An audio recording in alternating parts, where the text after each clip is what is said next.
This video is on position, velocity, and acceleration. So calculus helps us talk about, velocity and acceleration based on a position function. So suppose we have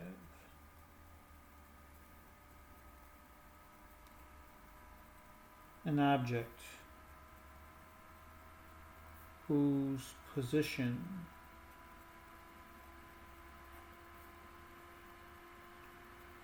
function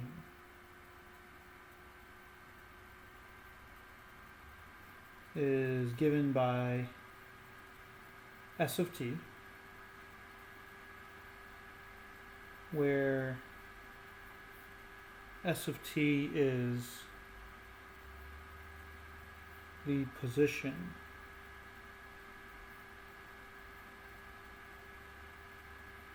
at time t. Alright, so the name of the function we call s for the position function. From there we can talk about velocity and acceleration. So then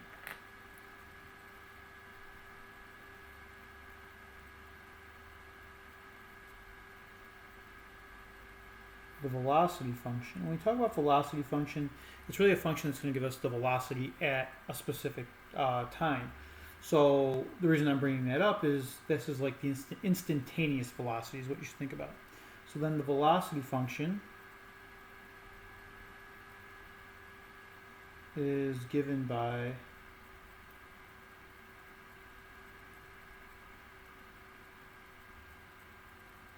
v of t, right? So we call it v of t, but it's equal to the derivative, right? So s prime of t. So it's equal to the derivative of position.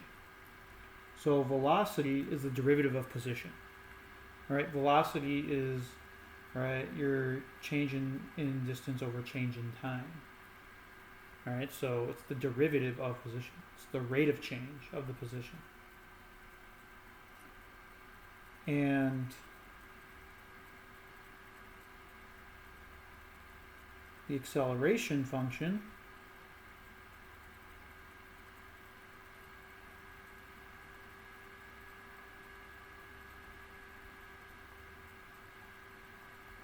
is given by what we'll call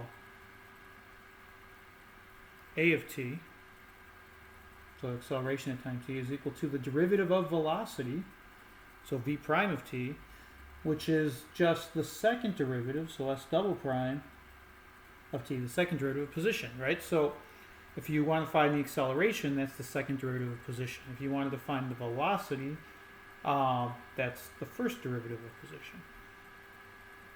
Alright, so let's talk about units.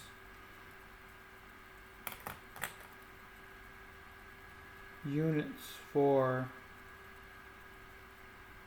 velocity. Think about what they are. Sometimes the Leibniz notation helps you with this. So velocity, v of t, is equal to the derivative of position, which I'm going to call, right, we called it s prime of t, but that's the same as saying ds dt, derivative of s with respect to time, with respect to t. Well, what are the units of s? So what this tells you is that you're using units of s compared to units of t. So this is where you might hear like miles per hour, feet per second, right? It's units of position over units of time. Right? So units of s, which would be position, over units of t, which is time. So that's how you're going to get your units. Think about what the derivative is telling you. The change in position over the change in time. And for acceleration,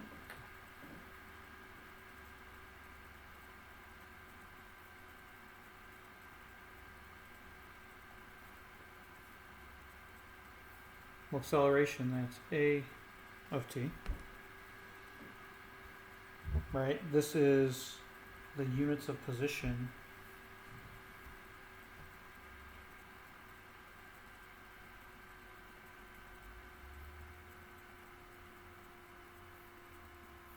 over the units of time squared.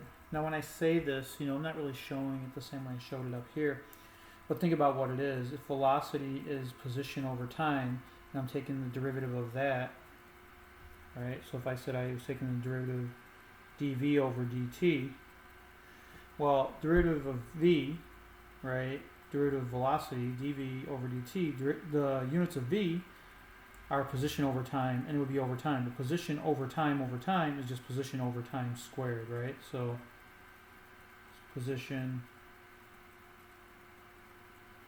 over the time squared. That's how you're going to get your units. So, miles per hour squared, feet per second squared. That's the way you might hear it, because the units of v were position over time, and it's over time again, so that's position over time squared.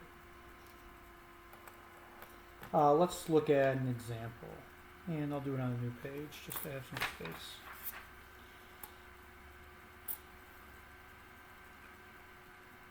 So in this example,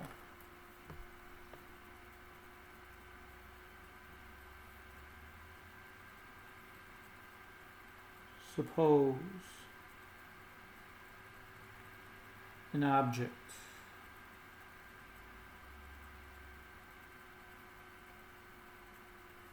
traveling s, that's just the letter s we're using, miles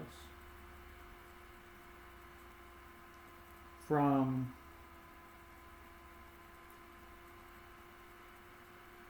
its starting point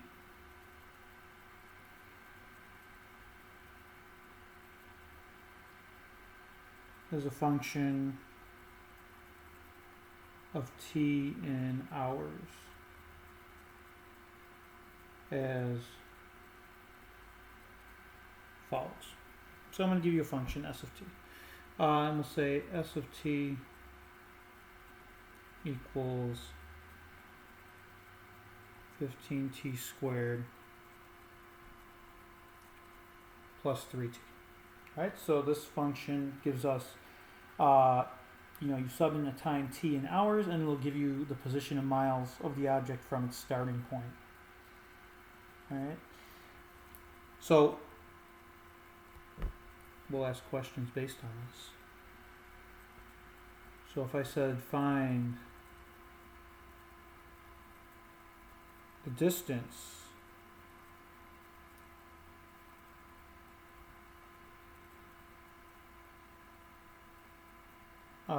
from the starting point, or the distance I should say, traveled. Find the distance traveled at t equals 4 hours. Right, so find distance traveled at t equals 4 hours. Well, this is the position function. It's going to give us the distance from its starting point. So what I'm really looking for is s of 4. I'm just subbing in 4 for time. Now, when I do that, I end up with 15 times 4 squared plus 3 times 4. And then you just want to evaluate this. Well, this is 15 times 16 plus 3 times 4 is 12. The 15 times 16 gives you 240, I think. 15 times 16. Yeah, equals 240 plus 12, which equals 252. What are the units on this? Well, it's units of position. The position they told you was in miles, so 252 miles. So at 4 hours, it is 252 miles from its starting point. All right, so just substituting in there. Part B, find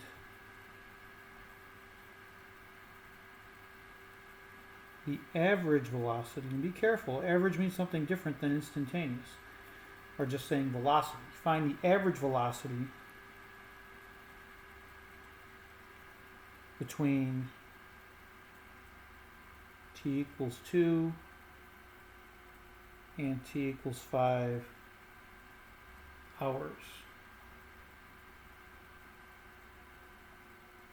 When we say average, remember, if you hear average velocity, you're really talking about using the slope.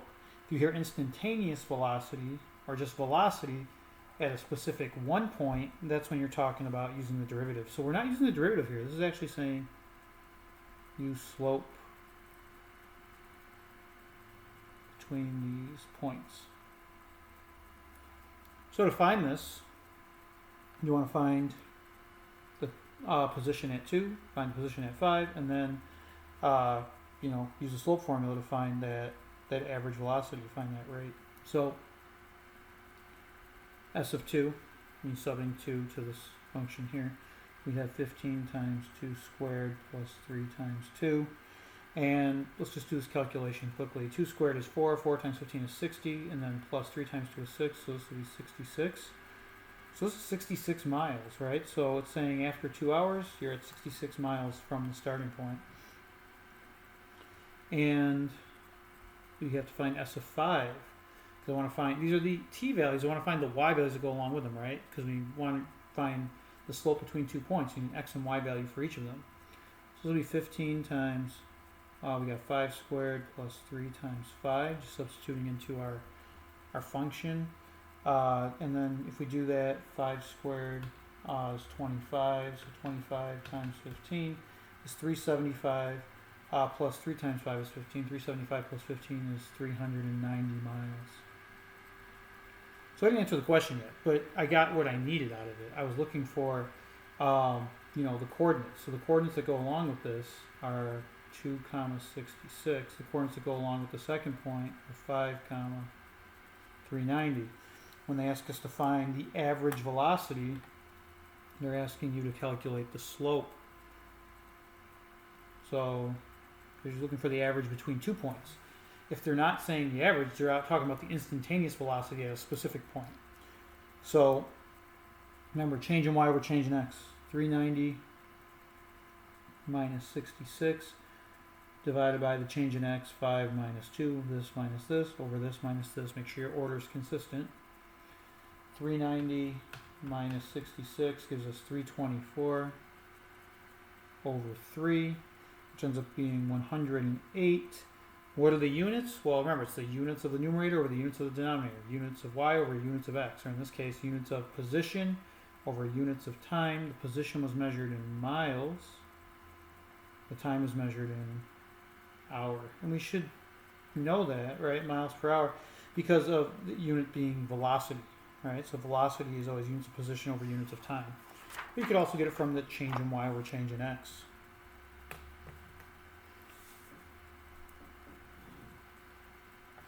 Now, if I asked you a different question, if I said find the velocity when t equals 4 hours, that's me asking you to do it at a very specific point in time, right? Right now at 4 hours, not at 4.1 hours, not at 3.9 hours, right at 4 hours. That's where we use the derivative, because the derivative gives us the instantaneous rate of change. So to find the velocity, we take the derivative of position, remember. So first we start by saying v of t is equal to s prime of t. That's just me reminding you how to get there. Now, if you know that already, you could just probably write it down right away by taking the derivative. So we know that v of t is equal to, well, what's s prime of t? The derivative of our function up here, the derivative of 15t squared. Remember, you're going to bring the 2 times 15 would give you 30t. So you'd have 30t. And then derivative of the 3t will be just plus 3. And that's the velocity function. All right. But we want it when t equals 4 hours. So what do? Well, we just sub in 4 now. You don't sub in 4 before you take the derivative, otherwise you get a constant. It wouldn't make sense. You get a derivative that just equals 0 every time. So now we look at, okay, now we want v of 4. And for v of 4, that means sub in t equals 4 here. So 30 times 4 plus 3. 30 times 4 is 120 plus 3 is 123. What are the units of this? Well, for velocity, remember what it is. It's the units of position over the units of time. So it's miles per hour. It's the same as what you would have gotten for slope. You could also think of this s prime, remember, as ds over dt. It's helpful with the Leibniz notation because it shows you the units, position over time, position over time. And then we'll look at this one right here. Last part of the question will ask you to find the acceleration at t equals 4 hours. Well, remember, the acceleration is the derivative of the velocity. So if I'm looking at a of t, that's equal to v prime of t, just as a reminder. You might be able to just do it right away. You see what v of t is there, you could just write it. So a of t equals v prime of t, the derivative of 30t plus 3. So it's just equal to the derivative of 30t is just 30. And then plus 3, the derivative of that goes to 0. So it's just 30. Now, this is a constant. So it's saying acceleration is constant. That can happen. This is in what units? Well, remember we talked about it. It's going to be units of position over units of time squared. Units of position or miles over units of time squared would be hours squared. If you're not sure, just like we wrote up here before, this is dv over dt. Well, what are the units here? The units here would be miles per hour. That would be the dv part. The dt, right, so units of velocity over units of time, units here would be hours. Miles per hour divided by hours is miles per hour squared. So we usually write it like that. Now I asked you for at t equals 4 hours. Well, since it's constant, you know, that's going to be the acceleration no matter what t value I picked, right? But I will say a of 4 would mean you sub in 4 for t, because if there were variables in here, I want to make sure you do that part. That's equal to 30 miles per hour squared.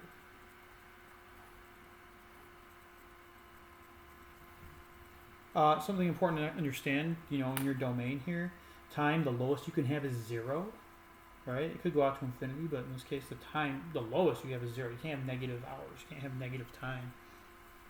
So, I mean, that's the relationship between an object's position, its velocity, and acceleration. This average velocity question only is used with the slope, and you only use it if you had been given, you know, 2 values. If I'm looking for instantaneous velocity, so I'm looking at velocity at a single point, you want to make sure you're using the derivative here. We can take a look at one more just to make sure we have this down. So if I said given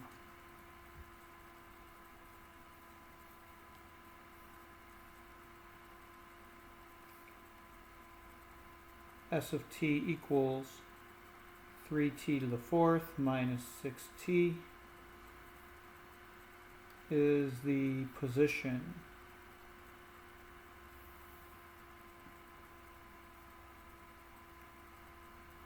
of a function, or is the position, function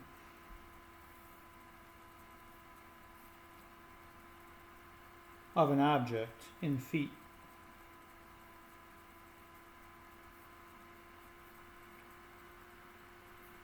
From its starting point